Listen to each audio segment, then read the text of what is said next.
大家好，欢迎来到独处咖啡屋，我是一彩，和你一起了解生活，享受美好的独处时光。今天这期咖啡屋要讲的内容是，女人说话时的语气，透露出她的才气。希望你喜欢，订阅支持。王林作为一名个体户，自大学毕业后便开设了一家服装店，将她的热情与梦想倾注其中。他的店铺经营得有声有色，每月的收入也相当可观。然而不久前，他隔壁服装店的店主从国外带回了一款限量版的包包，并在王林面前炫耀了一番。事实上，王林早已心仪这款包包，只因忙碌而一直未能购买。因此看到这款包包时，他心中确实有所动摇。然而面对对方的炫耀，王林的内心虽然有些嫉妒，但他并未表现出来。他故作镇定地说，不过是一款限量版包包罢了，也没什么特别的，我又不是买不起。何况现在市面上假货泛滥，谁又能保证真假呢？听到这话，对方的脸色瞬间变得难看，随后便气冲冲地离开了。常言道包治百病，对于许多女人来说，这句话确实不假。在现实生活中，女人能够独立自主是一种值得赞赏的能力，但更重要的是要树立正确的物质观念，这样生活才能更加充实和有意义。在日常生活中，女人的着装是品味的展现，外在形象映射着内心的自律，而说话的语调往往能透露出她的经济状况。因此，通过观察一个女人的言行举止，我们可以对她的生活品味有所了解和判断。在现实生活中，一个女人说话时的语气也透露出了她的才气。一、乐观。大卫休谟说，对万物抱乐观之人，胜于有千金之人。在任何情况下，一位保持乐观的女人总能发掘出生活中的幸福所在。她以积极的心态面对生活，总是散发着正面的能量。她不会盲目地与他人比较，更不会轻言放弃。这样的女人，无论身处何处，都能找到属于自己的那份宁静与满足。朋友小优就是这样，拥有着乐观心态的女人，也正是因为如此，不仅让她获得了财运，还得到了一份不期而遇的爱情。2年前，小优的公司举办了一场热闹的年会，老板很年轻，还请了很多厉害的年轻人来。老板很大方，设了很多奖，大家都中了很多奖，但小优的部门里只有他没中。不过大家都安慰他，说明年还有机会。小优听了大家的话就开心起来，笑着说，明年大奖一定是我的。在年会的一个游戏环节，小优主动参加了，没想到他和老板的一个朋友搭档，玩得特别好，一起赢得了那天最大的奖，就是3万元的奖金。年会结束后，老板的朋友还主动提出送他回家，小优害羞地答应了。后来，小优和那位老板的朋友，也就是她现在的男朋友，决定要订婚了。他们打算在10月份结婚。这一切都是因为小优的乐观和那次年会上奇妙的缘分。李嘉诚说，乐观者在灾祸中看到机会，悲观者在机会中看到灾祸。乐观的女人面对生活琐碎时，总能巧妙地捕捉到其中的欢乐瞬间。这样的女人心怀阳光，与她共度的时光仿佛都被点亮，你会感受到无尽的愉悦。积极乐观是她的生活态度，也是她生活质量的保障。她懂得幸福需要自己去创造，而非仅仅抱怨生活的不如意。乐观正是她生活中不可或缺的良药。当一个女人在言行举止中都流露出乐观的情怀，她的生活便会因此绽放出绚烂的幸福之花。2、洒脱。汪国真说，不畏人言也是一种潇洒。洒脱的女人独具一格，拥有坚定的态度和鲜明的个性。在日常生活中，她明白自我价值的重要性，始终坚守自己的原则，在与他人交往时，她会把握尺度，表现得既亲切又不失庄重。面对生活，她总能以从容不迫的态度，十分理性与睿智。她从不会被生活的琐事所困扰，因为她明白，生活属于自己，与他人的评价无关。李婷是真正活得洒脱的人，清楚自己的追求，无为人言可畏，不为他人的情绪所动摇，坚定地走着自己的路，活出真实的自我。李婷的第一份工作是在一家初创公司，她以热情和才华赢得了团队的认可。然而，当公司面临困境，许多同事选择离开时，李婷却选择坚守。她相信自己的判断，也相信团队的力量。后来，李婷遇到了她的前夫，一个充满魅力的商人。他们因为共同的梦想而走到一起，但随着时间的推移，他们发现彼此的理念开始产生分歧。经过深思熟虑，李婷决定结束这段婚姻。她平静地说：“我们的路不同了，但我希望我们都能找到属于自己的幸福。”有人对李婷的离婚表示不解，甚至指责她过于冲动，但李婷只是淡淡的回应：“我知道自己想要什么，也知道什么对我是最好的，别人的看法我不会太过在意。”离婚后，李婷遇到了一个比她年轻几岁的年轻人，他们因为共同的兴趣爱好而相识。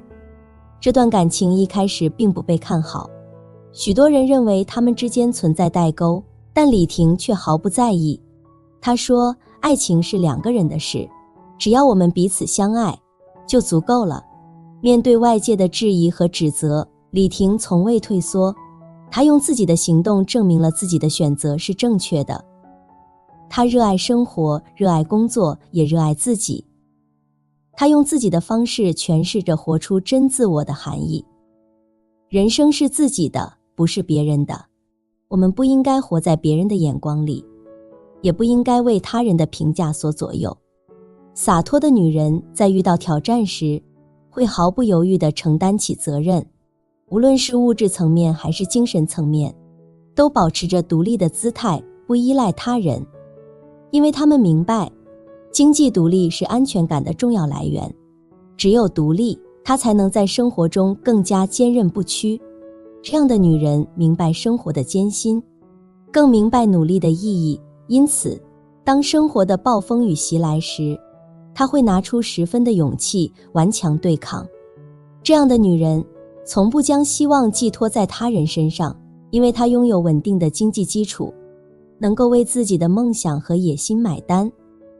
3. 宽容。屠格涅夫说，不会宽容别人的人，是不配受到别人宽容的。宽容的女人心胸开阔，做人做事都很大方。在生活中，她不会为小事纠结，跟别人相处时，也知道别人帮助了她要感恩。这种心地善良、宽容的女人，在生活中会很有福气。很喜欢《承欢记》里面麦承欢的奶奶，她是一位坚韧而独立的女人。即使在嫁给麦承欢的爷爷后，并没有得到麦承欢一家的青睐和喜爱，但她从未因此而气馁或妥协。奶奶拥有自己的资产，不依赖他人生活，这种经济上的自主让她在人际关系中保持了独立和自尊。奶奶的人生态度非常值得称道，她懂得感恩，对于那些真心对她好的人，她会以同样的真诚回报。因此，每当她看到麦承欢时，都会满心欢喜地将她当作自己的亲孙女一般疼爱。而这份真诚与善良也让她收获了家庭的温暖，儿孙们围绕在她身边，给她带来了无尽的快乐。虽然奶奶已经年过花甲，但她的气质仍然轻盈优雅，平易近人。她的眼神中透露出的是对生活的热爱和对家人的关爱。这种从容与淡定，让她在岁月的洗礼下依然保持着美丽与魅力。宽容的女人不会亏待自己，也不会亏待别人。如果你和这样的女人交往，你会明白什么是真正的胸怀宽广。她们在和人交往时总是随和大方，不会为小事斤斤计较，因为她只会把时间花在重要的事情和人上。不会为无聊的事情烦心。那些拥有福气的女人，总是以随和的态度待人，坚持着属于自己的独特生活哲学。这样的女人在现实生活中过得非常精致。一位女人说话的语调往往映射出她的情商深度。只有那些懂得如何在人际间游刃有余的女人，才能在生活中绽放出更加绚丽的光彩和温馨。当一个女人具备宽广的视野和胸怀时，她的各项能力自然也不会逊色。与这样的女人相交，生活中的每一刻都会充满更多的幸福感。林语堂在《京华烟云》一书里说过，福气不是自外而来的，而是自内而生的。一个人若想真正的福气，或是人世间各式各样的福气，必须有享福的德行，才能持盈保泰。人要自求，才会多福。一个女人的福气来源于自己，与其他人无关。有的女人常常被好运眷顾，一生都福气满满，而有的女人总与好运擦肩而过，一生都沉浸在抱怨的漩涡里。这其中的区别，除了说话的语气，还在于一个女人自己的选择。一、独立自信，福气觉醒的开始。居里夫人说，路要靠自己去走，才能越走越宽。同样的，一个女人的福气也要靠自己积攒，才会绵延不断。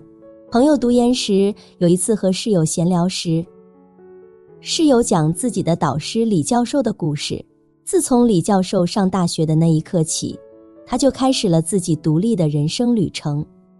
他明白家庭的负担大，因此毅然决然地决定依靠自己的努力，通过勤工俭学和优异的成绩赢得国家奖学金，来支持自己的学业。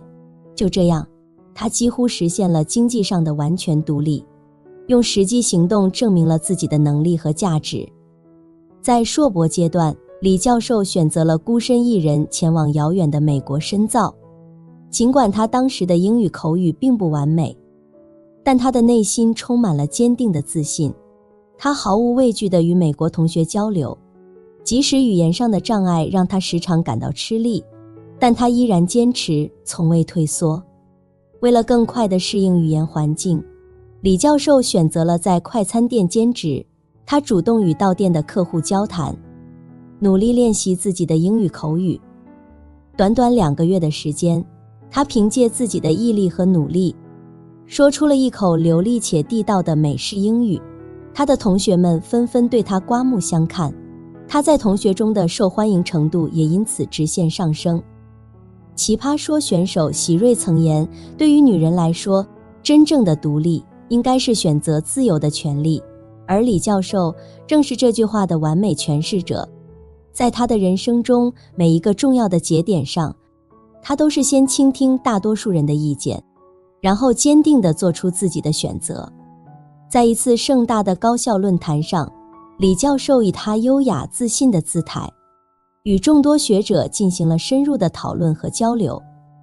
正是这次论坛，让他结识了现在的丈夫，两人彼此欣赏，相互扶持，共同走过了人生的每一个阶段。当李教授决定回国任教时，她的丈夫毫不犹豫地辞掉了国外的高薪工作，陪伴她一起回到国内发展。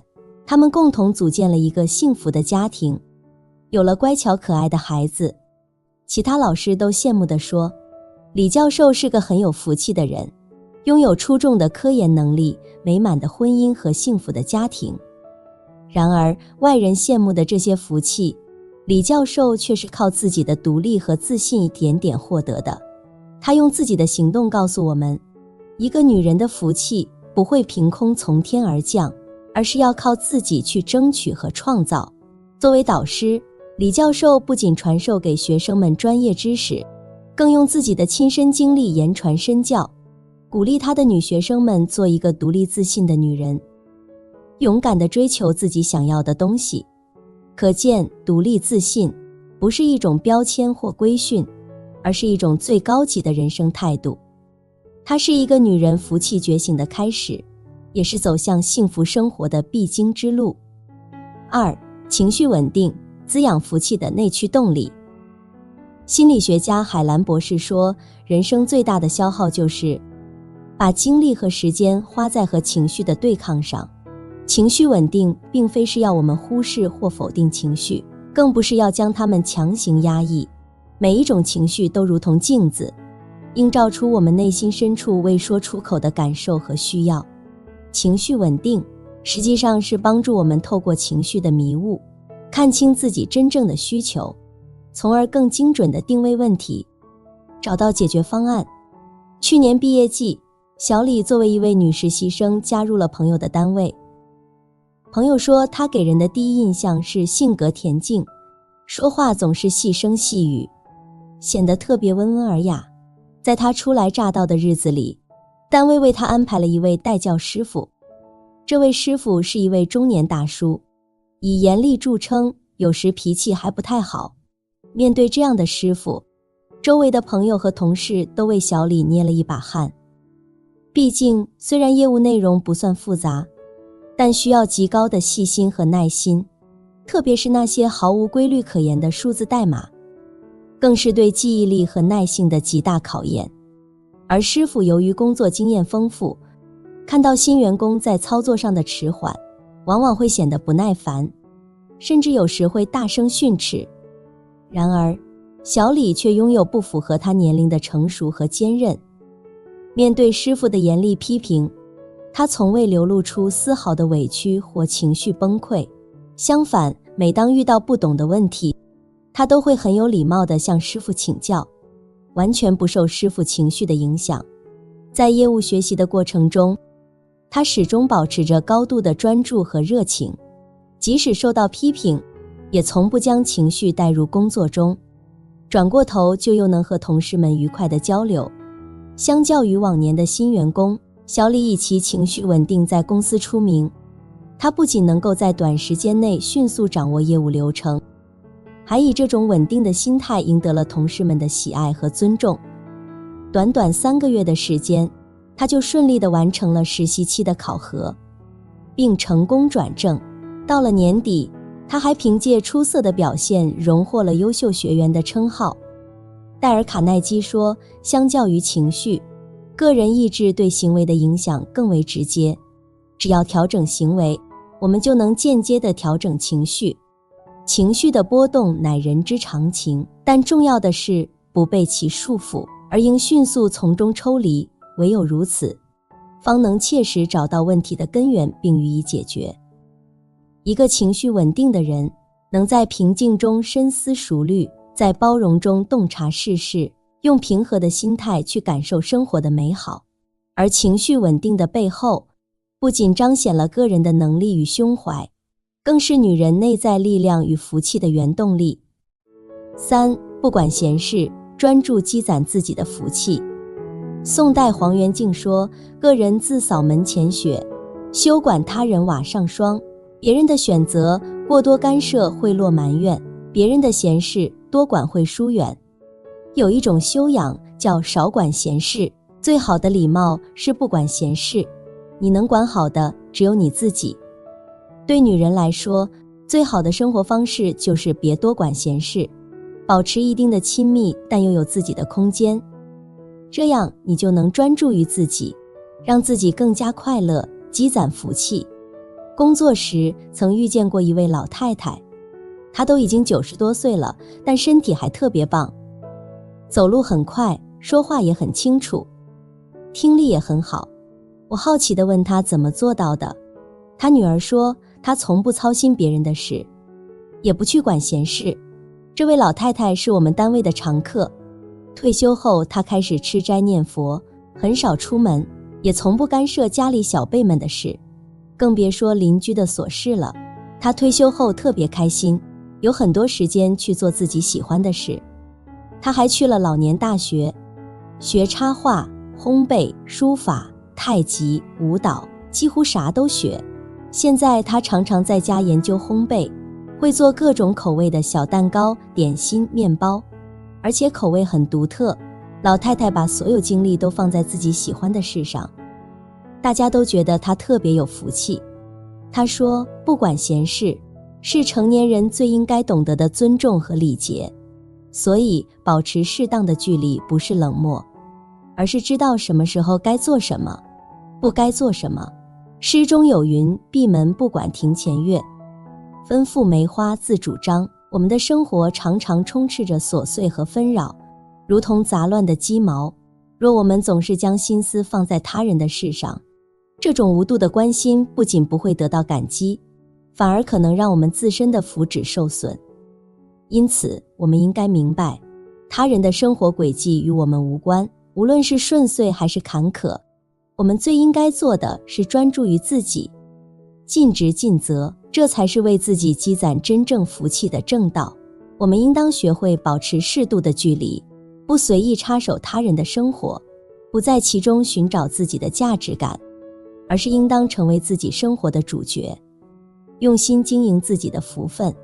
一个女人如果想一直都有好运和幸福，那就得靠自己去努力。聪明的女人知道怎么让自己更幸福，她们很独立，很自信，在人群中总是那么特别，活得很自在。她们情绪稳定，不容易被外界影响，能发现生活中的小美好，自己掌握自己的人生。她们不随便管别人的事，懂得保持一定的距离，只关注自己的幸福，过好自己的精彩生活。愿你我都能越来越爱自己，积攒出自己的福气。好了，这期咖啡屋到此就分享完了。如果内容对你有所帮助，或者看后有所醒悟，麻烦你订阅和分享给身边的朋友。欢迎留言和投稿，在咖啡屋与我们一起学习别人的最好，遇见更好的自己。我们下期节目见。